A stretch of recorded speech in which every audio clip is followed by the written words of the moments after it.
itong usapin ng pagsasagawa ng kurban. Sapagkat hindi lingid sa kalaman natin na itong buwan ng Dzulhijjah na ito rin ang buwan na tayo ay nagsasagawa ng kurban o di kaya udhiyah. Ngayon, ang malaking katanungan sa bawat isa sa atin, ano nga ba yung gantimpala ng pagsasagawa natin ng kurban?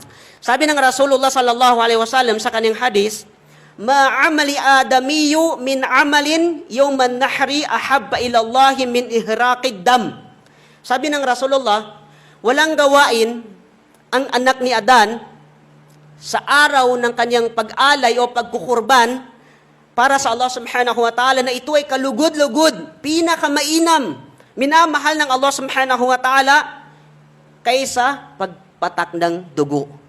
Ibig sabihin, walang pinakamainam na gawain ng tao sa mismong araw ng kanyang pag-alay ng kurban para sa Allah subhanahu wa ta'ala, maliban na lang doon sa pagpatak ng dugo ng hayop na kanyang inalay para sa Allah subhanahu wa ta'ala. Yun ang pinakamainam na gawain natin sa mismong araw na tayo ay nagsasagawa ng kurban. Sa pagpatak pa lang ng dugo, yun ang pinakamainam sa Allah subhanahu wa ta'ala sa lahat ng mga ibada mo. Sa lahat ng pagsamba mo, mas mainam yung pagpatak ng dugo ng hayop na inalay mo sa araw na yun kumpara sa pagbabasa mo ng Quran, pagtatahajud mo, pagsasadaka mo. Yun ang pinakamainam na gawain ng isang mananampalataya sa mismong araw ng kanyang pagsasagawa ng kurban. Sapagkat sabi ng Rasulullah, isa sa kahigitan ng tao na makapagsagawa ng kurban, wa innaha lata'ti yawmal qiyamati biquruniha wa ashhariha wa azlafiha. Sapagkat sabi ng Rasulullah, darating sa kabilang buhay ang mga sungay, ang mga buhok, balahibo, at ang mga kuko ng mga hayop na kanyang inalay bilang udhiyah o di kaya kurban para sa Allah subhanahu wa ta'ala upang ito ay idagdag sa kanyang mabuting timbangan. Masya Allah.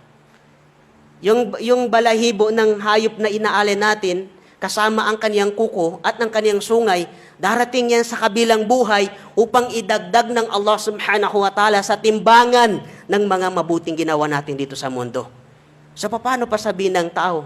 Paano ka pa hindi makontento sa gantimpala ng pagsasagawa ng kurban? Anong maging dahilan para hindi mo samantalahin itong kabutihan na ito na magagawa mo habang ikaw ay nabubuhay? At sabi ng Rasulullah, karugtong ng hadis, wa inna damma la yaka'u minallahi bimakanin qabla ay yaka'u minal ard. At katotohanan, sabi ng Rasulullah sallallahu alaihi wasallam, na pumapatak ang dugo sa Allah subhanahu wa ta'ala sa isang lugar bago pa man ito pumatak sa lupa. Ibig sabihin, kapag inaalay mo na yung hayop, bago pa man pumatak yung dugo niya sa lupa, ito ay tinanggap na ni Allah subhanahu wa ta'ala.